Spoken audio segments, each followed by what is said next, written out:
오늘은 신뢰의 기쁨이라는 제목으로 우리 하나님 말씀 함께 나누도록 하겠습니다. 고린도 교회를 향한 바울의 근심과 걱정은 바울로 하여금 고린도 교회 눈물의 편지를 보내게 했는데, 놀랍게도 그 편지를 받은 고린도 교회 성도들은 하나님의 뜻대로 하는 근심을 통해서 구원에 이르게 하는 회개와 회복과 또 하나님을 향한 열심이 다시 회복됐다 하는 것이고, 그로 인해 바울에게 큰 기쁨과 위로가 있었다 하는 것을 우리가 지난주에 살폈습니다. 오늘 본문 12절 보시면 이 바울이 디도편으로 보낸 눈물의 편지가 누구를 위한 편지였느냐? 성도들을 위한 편지였지 불의한 자들을 위한 편지이거나 불의를 당한 자를 위한 편지는 아니었다, 이렇게 기록하고 있는데, 그래서 불의한 자들은 바울을 모함하고 음해했던 거짓 교사들을 말하는 것이고, 또 불의를 당한 자들은 그들로 인해서 힘들게 어려움을 겪었던 바울 자신을 말하고 있는 겁니다. 그래서 거짓 교사들이 성도들을 미혹해서 바울의 사도성을 의심하고 권위에 도전하게 만듦으로 인해서 바울이 불의한 일을 당했다는 거죠. 그렇게 불의한 일을 당한 바울이 그 거짓 교사들을 심판하거나 정죄하는 데 관심이 있는 게 아니고 고린도 교회 성도들을 이해하는 데 바울의 관심이 있었고, 또 그들이 바울을 다시 보고자 하는 간절함이 다시 생겨나기를, 그래서 바울과의 관계가 다시 회복되는 것에만 바울의 관심이 있었다는 겁니다. 그래서 다시 그들이 회복됐을 때, 그리고 바울의 관계가 좋아졌을 때 바울에게 큰 기쁨이요 위로가 됐다 하는 것이죠. 신앙생활을 하다 보면 이런 일들은 밤낮 일어납니다. 그러니까 오해들이 생기고 원치 않은 관계에 또 어려움들이 계속적으로 생기죠. 성도가 성도를 오해할 수도 있고, 또 성도가 목회자를 오해할 수도 있고, 목회자가 또 성도를 오해할 수도 있는 거죠. 또 심지어는 하나님에 대한 오해도 굉장히 많이 생기고, 또 하나님의 말씀에 대한 오해도 많이 생길 수밖에 없는 것이 신앙생활입니다. 그런 오해들이 왜 생기는가?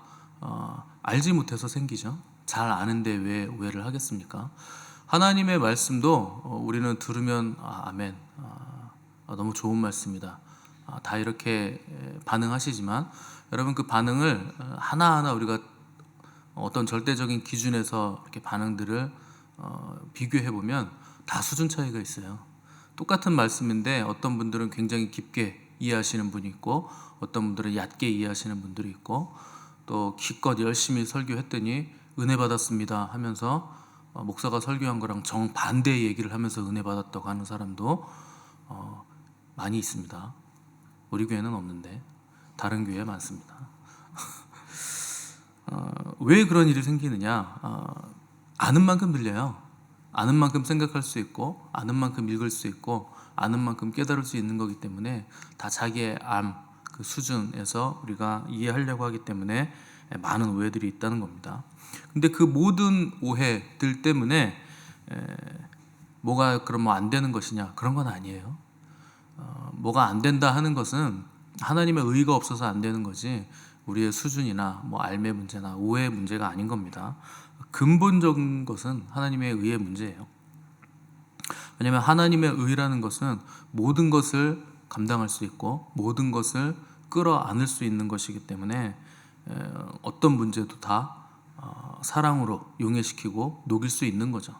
우리 안에 하나님의 의가 없고 사랑이 없으니까 문제가 되는 것이지, 하나님의 사랑과 의가 우리 안에 자리 잡으면 어떠한 문제도 감당할 수 있는 겁니다. 근데 세상은 그걸 감당 못합니다. 그래서 세상은 죄가 있으면 감당이 안 되니까 감옥에 잡아 넣는 거예요. 그냥 격리시키는 거죠. 감당이 안 된다는 얘기입니다. 근데 하나님의 의와 진리는 죄를 넉넉히 이기는 사랑으로 감싸 안으시고 녹이시기 때문에 어떠한 극악한 죄라도 용서 못할 것이 없고 해결 못할 것이 없다는 거죠. 그래서 그리스도인들에게 찾아오는 시험, 또 모든 시련들은 우리가 하나님의 의를 더 간절히 찾는 그 통로가 되는 것이지, 그게 믿음이 떨어지거나 분열이 생기는 이유가 되어서는 안 된다는 겁니다. 그게 살아있다는 것이고 생명으로 역사를 하고 있다는 뜻이죠. 그 물살에 떠내려가는 건 죽은 겁니다. 살아있고 생명이 역사하면 그 물살을 거슬러 올라가는 거죠. 그래서 똑같은 사건이라도 어떤 사람에게는 축복이 되고 어떤 사람에게 저주가 되는 이유는 생명의 법이 역사하고 있느냐, 죄와 사망의 법이 역사하고 있느냐, 그 차이만 있는 겁니다. 그래서 그리스도인들은 오해와 시련, 시험, 뭐 이런 일들이 많이 있는데 그 일로 인해서 고민하고 아파하는 가운데서 더욱 하나님을 의지하고 그분을 신뢰하면서 성장해 나가는 사람들이 그리스도인들이고 그렇게 모인 사람들이 교회라 하는 것이죠. 그래서 시련과 시험이 우리에게 하는 일이 있습니다. 그래서 우리가 볼 수 없었던 것을 보게 만들고 또 새로운 방향을 찾을 수 있게 만들고 또 이전에는 알지 못했던 깊은 지혜와 통찰을 얻을 수 있게 해주죠. 때문에 우리가 주님 안에 있는 한 모든 과정은 우리에게 합력해서 선을 이루어낸다 하는 것을 여러분 믿으셔야 됩니다. 모든 것이 합력하여 선을 이루는 겁니다. 이 모든 안에는 우리 판단에 좋지 않은 것도 있고 사망도 있고 질병도 있고 아픔도 있고 뭐 좋은 것 나쁜 것 모든 것들이 다 들어가 있는 거죠. 근데 그리스도 안에 있으면 하나님 안에 있으면 그 모든 것들이 다 선이 된다는 겁니다. 13절에 보시면 이로 말미암아 우리가 위로를 받았다. 바울이 이렇게 기록을 했습니다. 분명하게 이 문제들은 바울에게 근심이었어요. 근심이었고 고통이었고 이것 때문에 바울이 굉장히 눈물도 많이 흘렸고 괴로워했는데 결국 이 모든 것들이 기쁨이고 위로가 됐다. 그러니까 모든 것들이 결국 합력해서 선을 이루어내더라 하는 것이죠. 그래서 신앙이라는 건 현실의 문제들로부터 그 괴로운 문제들로부터 시작을 하는 겁니다. 근데 시작은 땅의 그 현실의 문제들로부터 시작을 했지만 결국 그 문제를 가지고 하늘로 올라가는 거예요. 그래서 하늘로부터 내려오는 기쁨을 결국 맛볼 수 있게 된다 하는 것이지 우리가 처음부터 막 천상에서 출발해가지고 하늘로부터 내려와서 땅으로 내려오는 것들이 아니라는 거죠. 신앙은 분명하게 땅의 문제들로부터 출발을 해야 된다는 겁니다. 그런데 그 문제가 하나님과 관계된 문제다 하는 것을 깨달음으로 또 보좌 앞으로 나아가서 문제 해답을 얻는다 하는 것이 신앙생활이라는 거죠. 보통 그리스도인들이 고난과 시련이 오면 가장 먼저 나오는 반응은 빨리 이 고난과 시련에서 빠져나가려고 하는 겁니다. 그렇게 되면 고난을 낭비하는 거예요. 고난은 총량의 법칙이 있다 그랬죠. 고난 총량의 법칙. 그래서 인간이 일평생 동안 당할 수 있는 고난의 양에는 한계가 있습니다. 자기 분량이 있어요. 그리고 고난의 강도도 내가 감당할 수 있는 강도의 세기가 있죠. 뭐 어떤 사람은 10의 고난을 감당할 수 있는데 어떤 사람은 1의 고난만 와도 굉장히 힘들어하는 사람이 분명히 있습니다. 그래서 고난을 평생 동안 우리가 고난 가운데 있게 되겠지만 양이 정해져 있어요. 근데 그 고난을 내가 낭비한다, 굉장히 큰 손해를 보는 거죠. 왜냐하면 하나님은 고난을 통해서 우리를 만들어 가시기 때문에 그 고난을 어떻게든 빠져나가려고 하고 어떻게든 고난을 안 당하려고 하는 거 굉장히 어리석은 일을 하는 거죠. 그래서 고난 가운데 머물 줄도 알아야 되고 고난이 왔을 때 하나님 앞에 잠잠히 기다리는 법도 우리가 배울 줄 알아야 됩니다. 요셉은 극심한 고난을 당했어요. 가장 캄캄한 지하 감옥, 굉장히 불우하고 불행한 환경 가운데 있었죠. 근데 그가 받은 비전이 너무 엄청난 것이기 때문에 그런 겁니다. 큰 비전을 받으면 큰 고난이 와요. 그래서 하나님께 큰 사명을 받은 사람들은 사명이 엄청 크다, 그걸 가지고 막 뿌듯해하고 자랑하려고 하시는데 그 비전을 이루기 위해서 굉장히 큰 고난이 다가오게 된다는 겁니다. 그래서 요셉은 너무 큰 비전과 꿈을 받았기 때문에 그 꿈과 비전을 담을 만한 성품을 하나님께서 감옥에서 준비시키신 거예요. 죄를 지은 적이 없죠. 억울하게 형들에 의해서 인신매매 당하는 바람에 누가 자기 가족을 인신매매합니까? 근데 그 정도로 큰 고난을 당한 거예요. 근데 요셉이 그럴 만한 짓을 한 겁니다. 형들이 뭐 하기만 하면 쪼로로 달려가서 아빠한테 일러바치고, 형들이 양 잡아먹으면 양 잡아먹는다고 일러바치고, 아버지 양인데. 그러니까 남을 배려하는 마음이 없었기 때문에 하나님이 굉장히 큰 고난을 통해서 요셉의 성품을 다뤄가셨다는 거죠. 그러니까 하나님의 섭리가 감옥이라는 곳에서 요셉에게 이루어지고 있었다 하는 것을 우리가 볼 수 있죠. 이런 일들이 성경에 기록된 이유는 배우라는 겁니다. 그래서 그것을 깨달으라는 거죠. 그래서 힘들고 어렵다고 해서 빨리 지나가기만 바라고 이 괴로움과 고통에서 벗어나기만을 원하고 있다면 바울의 표현대로 우리가 은혜를 헛되이 받고 있는 거다 하는 것이죠. 그래서 우리는 어떠한 환경에서도 주님을 붙잡을 수 있는 사람들이고 또 주님께 간구할 수 있는 사람들이고 도우심을 구할 수 있는 사람들이죠. 인간은 누구나 환경에 묶이거든요. 뭐 술에 묶이고 도박에 묶이고 무슨 중독에 묶이고 그래서 자기 스스로도 주님 만나고 싶어도 환경에 묶여 있어서 못 만나는 사람들이 굉장히 많습니다. 근데 우리는 얼마든지 주님을 만날 수 있는 환경을 가졌고 얼마든지 주님께 도우심을 구할 수 있기 때문에 우리가 굉장히 복된 사람들이다 하는 것이죠. 그래서 다윗은 시편 86편 10절에서 여호와여 주는 나를 돕고 위로하시는 분이십니다 이렇게 고백을 했습니다. 우리의 도움이시고 우리를 위로하시는 분이 우리 하나님이세요. 그분이 우리를 공감하시고 위로하시고 도와주시고 또 사랑하시고 안타깝게 여기시고 기다리시고 설득하시고 우리를 끌어안으시는 인격적인 우리 하늘 아버지 되신다는 거죠. 우리가 그분께 도우심을 구한다는 것 굉장한 겁니다. 또 그분의 음성을 들을 수 있다는 것도 너무 엄청난 거죠. 온 우주의 창조자이신 분이 개인적으로 우리에게 친밀하게 오셔서 말씀하시고 또 우리의 기도를 들어주시고 응답하시고 우리를 돌보신다는 거 생각하면 할수록 사실 몸에 전율이 일어날 엄청난 일인 거죠.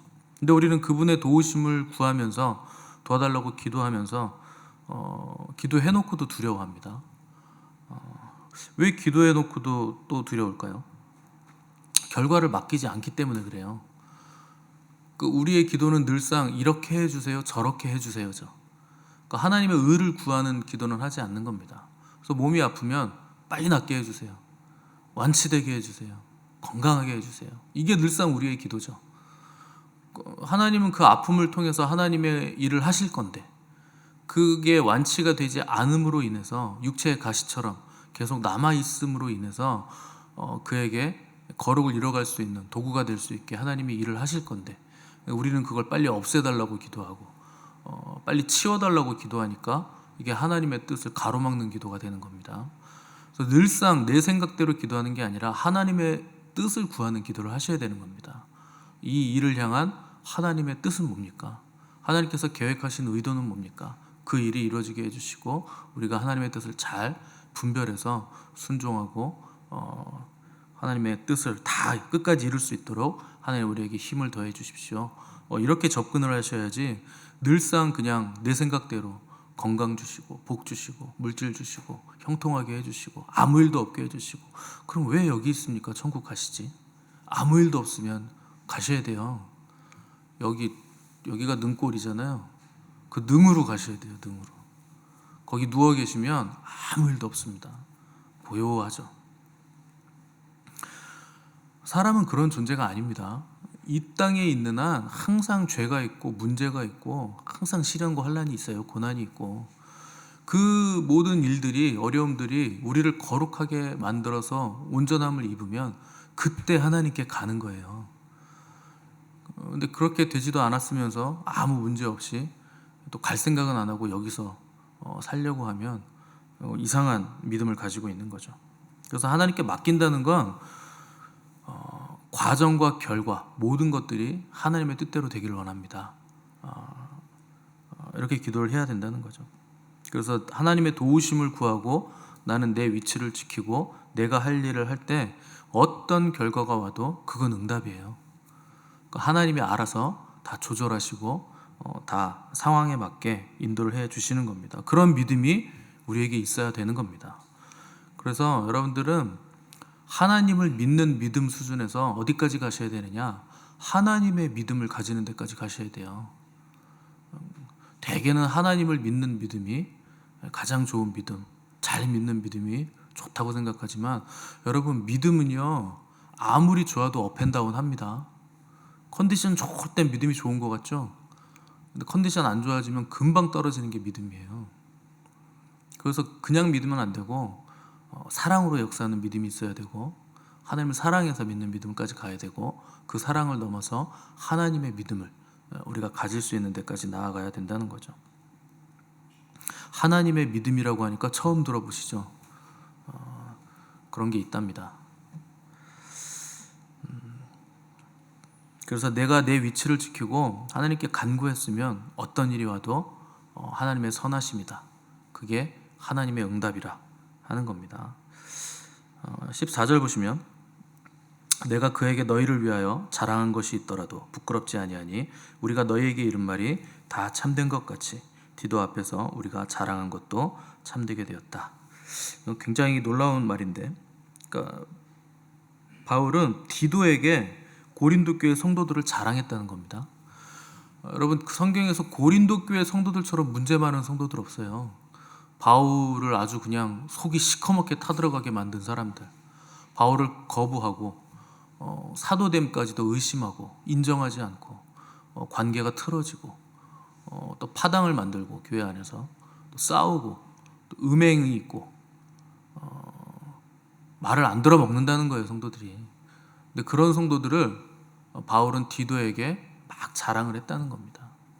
고린도 교회 성도들 너무 착해, 너무 훌륭해, 믿음이 훌륭해, 신실해, 자랑했다는 거죠. 여러분, 디도라고 고린도 교회 문제 모르겠습니까?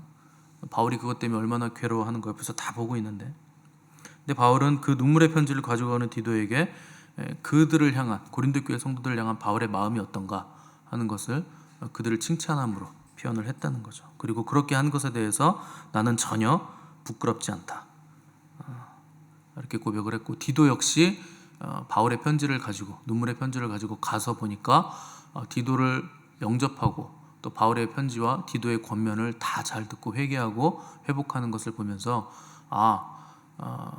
우리 바울 목사님이 얘기한 게 다 맞는 얘기였네, 이분도 훌륭한 분들이시네, 이렇게 인정을 하게 됐다는 겁니다. 그래서 성도는 목회자의 자랑입니다. 저도 어디 가면 여러분들 자랑하지 욕 안 해요. 누가 목사님 목회가 어떠세요? 그러면 사모님도 그렇고 저도 그렇고 놀랍습니다. 어떻게 우리 교회 성도들은 이렇게 잘 준비가 되어 있는지. 처음에 여기 왔을 때부터 너무 감사하고 너무 놀랍고, 뭐 궁합이란 말을 쓰면 안 되지만 너무 잘 맞습니다. 서로가 서로에게 너무나 필요한 성도요 목회자입니다. 뭐 이런 얘기를 하게 되죠. 그게 헛된 말이 아니라는 겁니다. 원래 목회자의 자랑은 성도고, 또 여러분의 자랑은 또 목회자 아닙니까? 뭐 제가 그렇게 잘난 것도 없고 내세울 건 없지만 그래도 자랑이 되는 거죠. 그게 전혀 부끄러운 일이 아니고 그냥 헛된 자랑이 아니다. 이런 것들이 우리 안에 풍성하게 나타나게 된다는 겁니다. 그게 교회라는 겁니다. 그래서 15절 보시면, 그가 너희 모든 사람들이 두려움과 떨므로 자기를 영접하여 순종한 것을 생각하고 너희를 향하여 그의 심정이 더욱 깊었다. 디도도 고린도 교회 성도들과 바울의 그 되어져가는 일들을 보면서 굉장히 깊은 감동을 받았다, 이렇게 표현을 한 겁니다. 사실 디도 입장에선 이 바울의 눈물의 편지를 가지고 디도도 이제 목회자이기 때문에 바울 대신해서 이제 고린도 교회로 간 건데, 사실 고린도 교회가 바울을 배척하고 또 의심하고 거부했기 때문에 자기도 어떤 대우를 받을지 불확실한 상황에서 나아간 거죠, 고린도 교회로. 근데 다행히 디도를 잘 영접해줬고 디도 말에 잘 순종했기 때문에 디도 역시 고린도 교회 성도들을 향한 마음이 깊어지고 그들을 신뢰하게 됐다 하는 겁니다. 그래서 16절에서 내가 범사에 너희를 신뢰하게 된 것을 기뻐하노라. 디도를 영접한 게 곧 바울을 영접한 것이기 때문에 바울도 이제 그들을 신뢰하게 됐고, 또 성도들도 바울을 신뢰한 거다. 또 디도의 말을 청종한 것이 곧 바울의 말을 청종한 것이기 때문에 이제 다 문제들이 사라지고 회복이 됐다 하는 거죠. 그래서 권세자에게 순종한다는 거, 이거 굉장히 중요한 겁니다. 순복이라는 표현을 쓰세요. 그래서 그 성경은 각 사람은 위에 있는 권세들에게 순복할지어다. 그런데 순종과 복종을 이제 순복이라고 하는 겁니다. 기꺼이 순종하는 걸 순종이라고 표현하는 거고, 기꺼이 안 될 때는 복종이라도 하라는 거죠. 그래서 그걸 순복이라는 표현을 쓰는 겁니다. 왜 기꺼이 안 되는데, 내 마음에 안 드는데 어떻게 순종을 합니까? 어떻게 복종을 합니까? 되게 이런 얘기를 하면 그거는 위선 아닙니까? 마음에 가지 않는데, 아멘이 안 되는데 어떻게 거기에 아멘으로 화답을 할까요? 저는 그런 위선자가 될 수 없습니다. 뭐 이런 얘기를 하시는데, 위선 떨라는 거 아닙니다. 그냥 순종하라는 거예요. 말씀 앞에 순종을 해야 된다는 거죠. 왜 그러냐면 그게 하나님이 세우신 권위에 대한 법칙이기 때문에 그렇습니다. 그래서 모든 하늘의 좋은 것들은 빛들의 아버지이신 하나님께로부터 내려옵니다. 근데 모든 땅 위에 좋은 것들은 권세자들로부터 나에게 내려오는 거예요. 그러니까 권세자들에게 당연히 순종하고 복종하는 자세가 굉장히 중요한 자세가 되는 거죠. 그래서 자녀의 복은 부모로부터 오는 거고, 학생의 복은 선생으로부터 오는 거고, 성도들의 복은 당연히 목회자로부터 공급이 되게 돼 있습니다. 그래서 하나님이 세우신 권세자가 복의 통로예요. 뭐 선생님도 부모님도 목회자도 전부 다 복의 통로죠. 근데 그 말을 안 듣고 거부한다, 반항한다, 그건 자기가요 복을 받지 않겠다는 겁니다. 우리 주님을 잘 보시면 주님은 하나님이시잖아요. 근데 육신의 부모에게 순종합니다. 부모를 잘 섬기시고, 또 그분이 하나님이신데 세례 요한에게 또 세례도 받으시고, 또 대제사장의 불법과 빌라도의 부정한 판결에도 다 순복하시죠. 그게 법칙이에요. 마귀는 저항하고 치받고 반역하는 영이죠. 근데 주님은 겸손하게 순종하시고 죽기까지 복종하심으로써 마귀를 이기고 죄를 이기는 분이 되셨다는 겁니다. 그래서 순종과 복종이 될 때 권세자에게서 하나님이 주시는 모든 복들이 그를 통해서 우리에게 내려온다. 책임은 누가 지느냐? 권세자가 지는 거예요. 권세자의 말에 순종했는데 뭐가 잘 안 됐다. 그 책임은 다 권세자가 지죠. 그럼 권세자가 하나님의 말씀을 오해하고 잘못 받아서 잘못 얘기하면 어떡하나요? 그래도 안 망합니다. 그 책임은 권세자에게 있기 때문에 하나님이 권세자를 따로 다루세요. 그래서 뭐 제가 뭘 잘못했다 그럼 하나님이 개인적으로 저를 책망하시고 다루시지 여러분들에게 피해가 가지 않습니다. 여러분들은 순종했기 때문에 그 순종한 것에 해당하는 복을 하나님은 그냥 주시는 거예요. 책임은 권세자가 진다. 그럼 권세자에게 순종하면 여러분에게 책임이 없잖아요. 그거 얼마나 가볍습니까? 얼마나 아주 상큼해요. 책임은 저 양반이 다 지고 나는 그냥 가만히 있으면 복은 다 흘러내려오는 복은 다 받고, 그게 순종의 능력이에요. 하나님 그렇게 우리가 복을 받게 하셨다는 거예요. 어느 교회나 문제는 다 있습니다. 중요한 것은 그 문제 때문에 정말 문제가 되느냐, 아니면 문제가 오히려 전화위복의 교회가 되느냐, 교회가 더 건강한 체질을 갖게 되느냐, 그 차이만 있는 거죠. 교회는요, 여기는 성인들이 모여있는 곳이 아닙니다. 교회는 내가 죄인인 걸 아는 사람들이 모여있는 거예요. 당연히 죄인들이 모이는 거죠. 그러니까 문제도 많고 탈도 많고, 어떨 때는요 진짜 뭐 교회 안에 저런 일이 있을까 싶은 일도 있는 겁니다. 물론 도덕적으로 굉장한 결함 뭐 이런 것들이 발생하면 안 되죠. 뭐 목사가 뭐 성도하고 바람을 피운다든가, 뭐 재정을 착복한다든가, 또 뭐 대단한 범죄 뭐 있어요? 여러분들이 도저히 목사가 그러면 용납이 안 될 거 또 없어요? 마약을 한다든가 도박을 한다든가 뭐 그런 거죠. 그런 거는 뭐 말이 안 되는 얘기들이고, 뭐 사소한 문제들은 많죠. 나는 저 인간이 내 옆에 오는 게 싫다든가, 우리 목사님은 조금 더 생겼으면 좋겠는데 좀 덜 생기셔가지고 내 마음에 안 든다든가, 말을 좀 잘했으면 좋겠는데 우리 목사님은 말을 좀 어버버거린다든가, 그런 거는 전혀 문제가 안 되는 겁니다. 말 잘한다고 뭐가 되는 게 아니에요. 어디를 가나 내 옆에 힘든 사람은 꼭 있어요. 어느 공동체에 가도 다 있습니다. 내가 그거 넘어가지 않으면 그런 사람 계속 나에게 다가오죠. 또 말이 안 통하는 사람도 있고 내 마음을 상하게 하는 사람 꼭 있습니다. 어느 공동체에 가든지 교회 안에 더 많아요. 근데 그럼에도 불구하고 하나님께서 우리를 한 교회로 묶어 주셨을 때는 그가 나의 동역자가 돼야 된다는 겁니다. 그 동역이라는 거는 나랑 뭐 잘 통하고 마음이 잘 맞고 말귀를 잘 알아듣고 이런 사람들하고만 하는 거 아닙니다.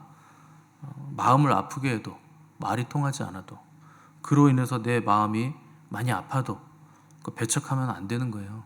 그래서 그와 함께 동역할 수 있는 힘을 달라고 여러분들이 기도를 해야 되는 거지, 그냥 뭐 내 마음에 들면 받아들이고 내 마음에 안 들면 내차버리고 그러면 동역이 될 수가 없고 한 지체가 될 수가 없는 거죠. 지체라는 건 역할이 다르다는 뜻입니다. 어떤 사람은 눈이고 어떤 사람은 귀고 어떤 사람은 발톱이고 어떤 사람은 발이고 뭐 어떤 사람은 뭐 코죠. 어떤 사람은 코털인 거고 다 역할이 달라요. 내 마음에 들 수가 없죠. 여러분 사랑하기 힘들면 사랑을 구하시기 바랍니다. 그게 우리가 할 일이에요. 포기하고 싶어지면 인내를 구하시고 마음이 어렵고 힘들어지면 하나님의 눈으로 저를 볼 수 있는 안목을 달라고 기도하시면 되는 겁니다. 그렇게 기도할 때 어느 순간 하나님이 그걸 넘어가게 해주시는 거예요. 하나님의 사랑을 우리에게 부어주시는 거고 하나님의 안목을 눈을 우리에게 주시는 거죠. 그때 우리가 서로가 서로를 신뢰할 수 있는 동역자가 되게 되는 겁니다. 제가 만들어낸 동역자에 대한 정의가 있거든요. 몇 번을 말씀드렸죠. 동역자는 내가 맞을 매를 대신 맞아줄 수 있는 사람이에요. 그게 동역자입니다. 그렇게 될 때까지 서로가 서로를 그렇게 생각할 수 있을 때까지 넘어가셔야 되는 거예요. 그래서 바울의 표현처럼 내가 범사에 너희를 신뢰하게 된 것을 기뻐하노라. 여러분 고린도 교회 성도들을 향한 바울의 이 고백이 저와 여러분의 고백이 되시길 바랍니다. 범사에 신뢰하게 된 것을 기뻐합니다. 주님 감사합니다. 그래서 서로를 향한 신뢰와 애정으로 인해 기쁨이 충만하게 넘쳐나는 저와 여러분 되시기를 도전을 드립니다. 함께 기도하겠습니다.